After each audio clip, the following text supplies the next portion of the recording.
So, do you ever feel like you're stuck in the all or nothing when it comes to your health? You're all in following a certain program and being good, and then life shows up and you just can't sustain it. So, you just give up. I find that a lot of people get stuck in this process and they can't see how else they can actually get healthy and stay healthy.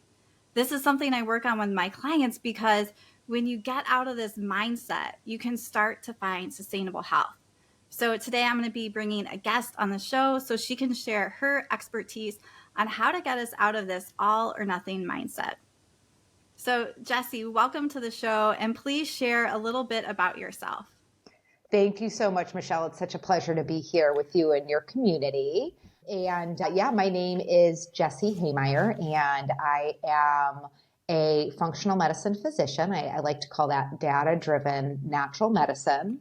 And while I work with people on a wide variety of health challenges, conundrums, concerns, one of the big areas I work with people on is mastering their middle ground and giving up this inherited all or nothing approach. And so when I work with people, we really integrate a combination of science and heart to guide people in creating the health that, simply put, allows them to be their best in life. And to me, that's really what health is for, right? For most of us, health is the foundation that allows us to realize our full potential. And that's really important to me for all people. Yeah, I love that. I love how you put the science and the heart because it's also how our mind is, how ready we're willing and able to do things, and our body just functioning as a whole to really get us to where we need to be. So tell me a little bit about what the all or nothing approach means to you, maybe how it shows up in people that you see. Yeah, the all or nothing approach fundamentally is expressed as overindulgence or deprivation. Overindulgence or deprivation. That is how the all or nothing approach is expressed. And the thing about this approach, this all or nothing approach, is we didn't invent it, we inherited it, right? And if you don't believe me, look at the abundance, like millions, I don't know, maybe we're even at the billions, but certainly millions of diet books out there that fundamentally are speaking to or endorsing a mythical world where someone is constantly doing this like perfect thing that is just inconsistent with reality, right? So people get locked into this all or nothing overindulgence deprivation approach, and they keep cycling through that. And so, deprivation, if we just start there, right, that might look like something like, for some people, it might be the Whole30, or it might be an AIP diet. But fundamentally, it's, a really restricted way of eating that at a certain point, people throw up their hands and say, I can't do this, right? This isn't working. And typically when that happens, they swing in the other direction, right? And they swing in the direction of overindulge, which is different than indulgence. And, the thing about deprivation and overindulgence, that all or nothing approach, is people are left without the measurable outcomes they care the most about. And they're also left feeling really defeated, maybe even feeling ashamed, like there's something wrong with them, when in fact, there's nothing wrong with them. They were just handed a broken playbook. And so, to me, as you were saying, Michelle, so much of this work is working with people and guiding them to a new mindset. And fundamentally, if we think about the mindset where that all or nothing approach is birthed, it's one of self-aggression. And, this journey for people to start to recognize and see that and make the shift is really one of stepping into self-love. And it's through stepping into that perspective of self-love that over time people are able to author and master what I like to call their middle ground. Yeah, I love that. And I love how you brought it back to the self-love or self-kindness, because when we really stop to think about that, it makes a huge difference. If you're sitting there beating yourself up, you're never going to get out of that cycle and those thoughts. So if we can start to, no matter where we are in our health, if we can start to love and respect our body and be grateful for what it's done, even though it may not be where we want it, then we can start to move forward in a mentally healthier space. And I love when you brought up deprivation, you mentioned the AIP diet. Years ago, I started having some autoimmune symptoms, and I looked at the AIP diet because it's for autoimmune, but I'm like, oh my goodness, like I am not going to be able to do this. So I just started first, I cut out gluten and dairy, some of the bigger things. So I took a very different approach, and my autoimmune symptoms weren't like huge in my face, but I did it in a smaller step-by-step process because I'm able to maintain some of those things still now a few years later, and I have this better relationship with my body too. Yeah, that's awesome. And I love that you knew just after a glance at the AIP diet that that wasn't going to be a fit for you. I love that you knew that and that you honored it, right? Because some people see it and they, their instinct is like, oh my gosh, I can't do this. But they kind of like beat themselves into submission, right? Yeah. And it just doesn't work. I think there's one woman who I've worked with in the entirety of my career who she actually came to see me, also had an autoimmune disorder. She was a dietitian. So she's like, listen, I know what I'm getting into. And she also said, I'm not willing to do this forever, but I just want to see. So she took on AIP in a really with a healthy mindset. She took it on for Yeah. about a month. It made a huge difference. And then she was like, okay, well, I can't do it anymore. So now let's get grounded in reality, right? Let's get down and dirty with, okay, what's life going to look like in a long-term fashion? And we did. So, Yeah. you just jumped right to that, which is great. Yeah. And you have to be able to love and respect yourself enough and know your body, and also be able to tune into yourself to be able to do that and start with those better decisions so you don't get started on something that you fail at and then you feel like crap too. Yes, So, absolutely. do you have any more signs that like women who are stuck in this all or nothing mindset? You mentioned a little bit of feeling defeated and ashamed, but what are some signs like, okay, I'm really stuck in this? Yeah. Well, I mean, simply put, if someone is gaining weight and losing weight over and over again, that's a pretty good sign that they are, they're living in the playbook and the inherited mindset of that all or nothing approach. So that would be a very good sign that a tip that the all or nothing approach is at play. Yeah. And really that defeated, like just giving up, because this shows up in all areas of our lives, not just our health or weight loss journey too. And so you mentioned mastering the middle ground earlier. So tell me what that middle ground means, because we're talking about this all or nothing, this overindulgence or this deprivation. So what does it mean to sort of master that middle ground? Yeah, so mastering one's middle ground is really in the way of how it shows up logistically, right? It's going to be different for each person because your middle ground is different than my middle ground, and my middle ground is different than my husband's middle ground. And that's all okay, right? But when we're living in that middle ground, a few things I'd say. We begin to get curious about what it is to bend and not break, right? To find that sway. There's a term called strong like bamboo, where, we're able to be, it's like a tree that is just strong is going to fall over, break in half in a big storm, and a tree that's insufficiently strong isn't going to be able to stand up straight. So we're finding that sweet spot sway for ourselves, which is really self-authored. But if you think about what this might look like when you're going to indulge, first of all, giving yourself permission, because oftentimes it's this, tug of war. People get engaged with themselves. I shouldn't, but I want to. I shouldn't, but I want to. I shouldn't, but I want to.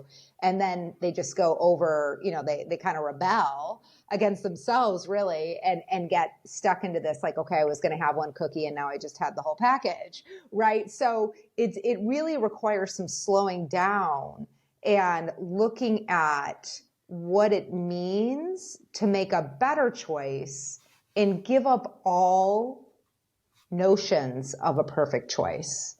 And, being in that journey of making a better choice over time and really staying in that inquiry of what's a better choice, over time, people really do find their middle ground. Yeah, I love that. And I like how you talked about the bamboo tree. It's like finding that just right challenge for ourselves because obviously we're going to have to change things that we're doing, eating, or exercising, whatever that is. And that's always hard. So there's going to be a push, a little bit of resistance. But how can we find that just right amount where we can start to be successful? And that is different for people that we can't compare. And people get so caught up in that. The other week, I was just talking to someone about sugar cravings and trying to find like what she wanted in her life. And I'm like, can you have a treat every night? Like, not saying that's right or wrong, like asking her, like, where are you at in your journey? Does that fit into your plan and your health right now? Because maybe it does. And that's okay. Maybe for someone else, it's maybe they have a few a week and that's what fits into their journey and their health plan. Neither one is right or wrong. It's just like you said, I like that finding the better choice. We don't have to be perfect, but being in choice too with what we want for our health and not letting our cravings or other things rule us, but being able to step into a place of choice. Yeah, and that word choice is so perfect, Michelle, right? And I know for myself in my own journey, when I really drew a line in the sand, I really got that I was done being owned by food, right? I was not going to be owned by this area of my life ever. I was just done with it. I was done.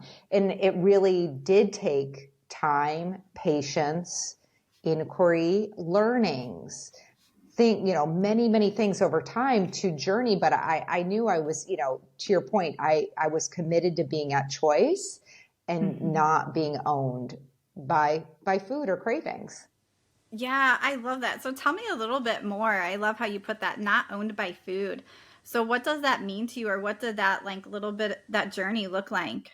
Yeah, so for me, this was when I was in my 20s. It was about 20 years ago. I was in my late 20s, and I had been in that all or nothing approach for about a decade and a half at that point, roughly.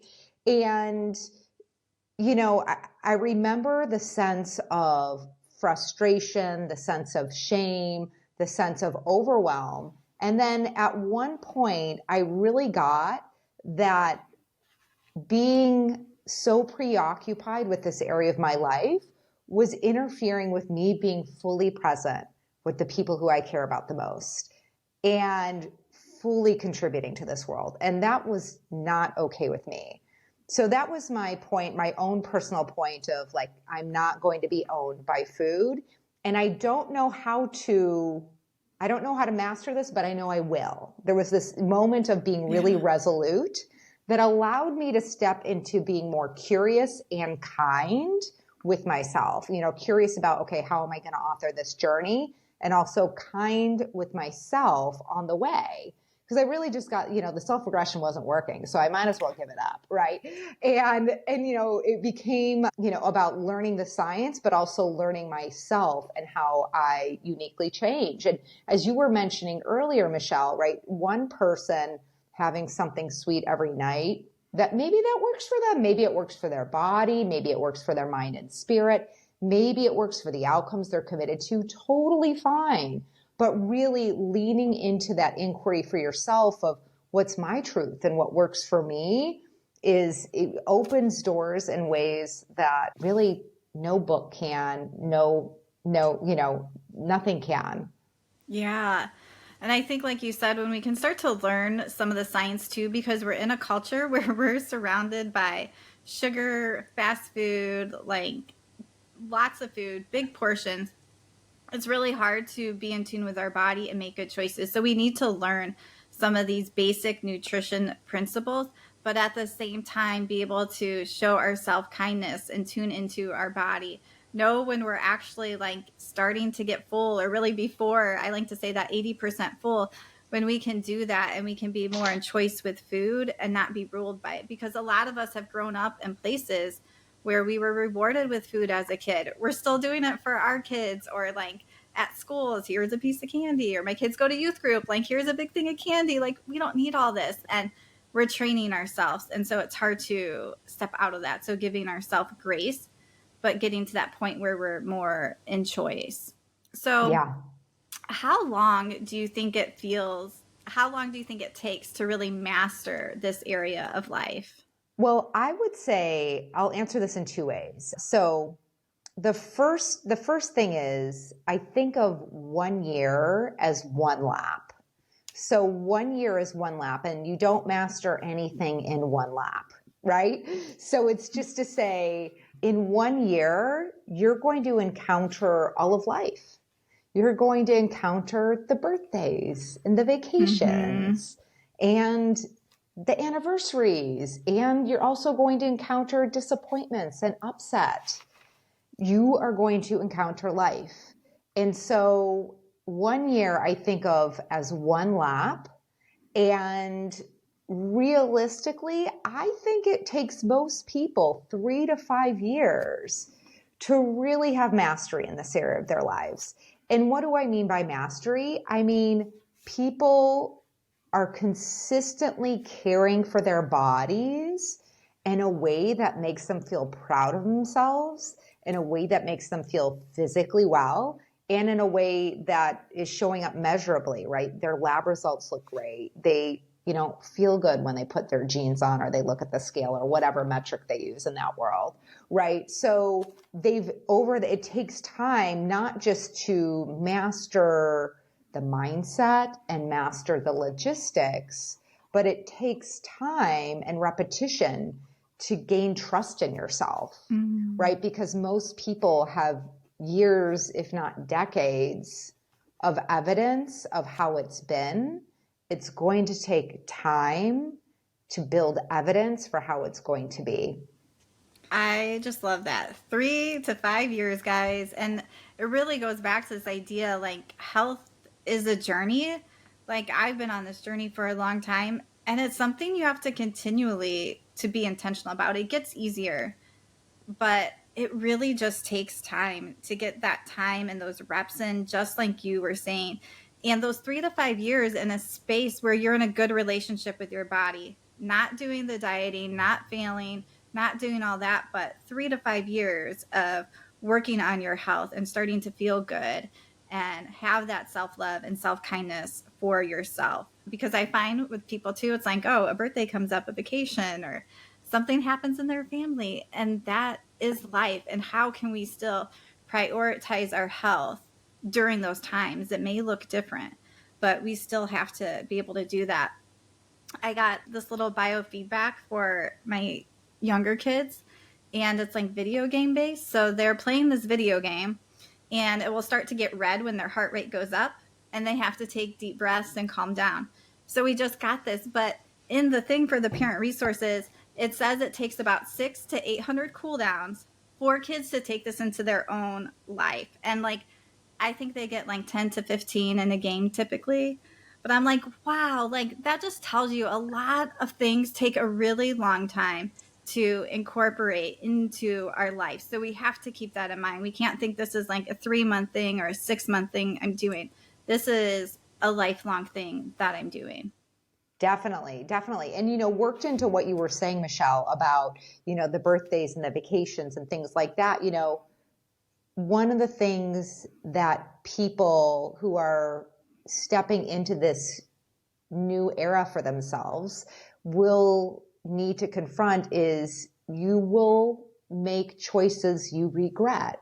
Like you will. That is part of the learning process. We could call that, oh, you failed, or, it sounds so heavy, right? But simply put, like, okay, there will be a point in your journey, inevitably, where you don't win the game you're playing, where you make a choice and you're like, shoot, I wish I would have made a different choice, whatever that might be. And, the old way of being is beat yourself up and feel badly and maybe even go down that rabbit hole even more, whatever that is. So I didn't work out for a week, so I'm just not going to work out for 2 more months. Or I ate the pizza, so I might as well have the sundae, like that kind of mentality, whatever it is. That's the old way of being. So really looking at these moments where you regret the choice you made as a moment to pause, be with that, whatever's there. You don't need to deny any upsets that is there, but also practicing bringing yourself grace and love and seeing what you can learn from it, so that in the future you can put those learnings to use. So it really is, cultivating a different relationship with those moments as well, so that you can use them to your advantage over time. Yeah, I love that. And I call it feedback. Like, it's just feedback. Take it as feedback, learn from it. And so that brings me to my last question here. So that would be one of the tips, is to take when something doesn't go right just as feedback, not as beating ourselves up. What can you learn from it? Do you have any other practical tips to help people get out of this all or nothing mindset? Yeah. So one tip that I have is, meet yourself where you are. And what I mean by that is, without any sense of where you should be or what you should be doing today. And, I really invite all of you listening to take this on today, is to engage in a question called, what's the best choice I can make right now? And you could bring that question to what you're eating. You could bring it to alcohol. You could bring that to movement. You could bring that to social media. You could bring that to your sleep, right? You could bring that to a lot of different areas of your life. But for this moment, I invite you to choose just one area, an area that you really see as, like, if I could make some progress there, it really would make a meaningful difference for me. So you choose that area and then begin practicing that question. What's the best game I can play right now? And coming up with your answer and then honoring that answer. Yeah, I love that. And sort of a two in one there is start with one area. You said that. Yes. And then really thinking, what is the best choice now? And Yeah. following through with that. And I think sometimes that also takes pausing before making a choice, because sometimes we're so automatic. So being able to slow down and ask ourselves that. If we forget to ask ourselves, we're going to give ourselves grace and feedback, and we're just going to do that again. So I love that tip, and I think that's a great place to start. So, Jesse, tell us where, I'll have all the links down below. Tell us where people can find you or what you do. Yes, absolutely. So you can find me on my website at Well Empowered, and feel free to schedule a complimentary consultation if you're interested in exploring working together or being part of one of our upcoming groups. Also, for those of you who are interested, we send out weekly dares. So once a week, we send people dares that include micro habits, and they're fun little Sunday emails. So if that's of interest to you, text 312-967-8000. That's 312-967-8000. And you'll text sign me up in your email address. And then lastly, if you're on Instagram, if you're on social media, you can find me at Well Empowered. And then if you do, just to circle back to the consultation, if you do choose to schedule a consultation and you do feel like it's a good fit, you'd like to work together, please make sure you let me know where you heard about me, because you will be gifted 10% off for being sent by Michelle. Awesome. And tell us a little more, because you do functional medicine. So tell us a little more what people do for you, what functional medicine can do for them. Yeah. So the people who I work with are typically struggling with a few different things. It might be something in the world of digestion. We talked about weight. Often hormones are something people come to seek care for. Skin. Those are kind of energy related stuff. And, in our work together, we're looking to identify the root cause of symptoms and health conundrums. And we do that in a variety of ways, but we use labs to understand what's at the source of symptoms and health conundrums. And we also do some nutritional tracking, if that's relevant, to understand what's going on in the body. And then we're using natural measures, whether it's nutrition, supplementation, whether it's botanicals or nutrients, lifestyle, and more often than not, it's a combination of everything to support the body in its healing journey. Yeah, I love that. I'm a big fan of functional medicine. All right, guys. Well, I hope everyone enjoyed this show today. I hope you're thinking about what is that one thing that you can take away and not worrying about being overwhelmed. Think about where you are on your journey right now. All right, keep moving, everyone. Hey, friends. Thanks so much for watching. Make sure that you hit subscribe and ask any questions down below.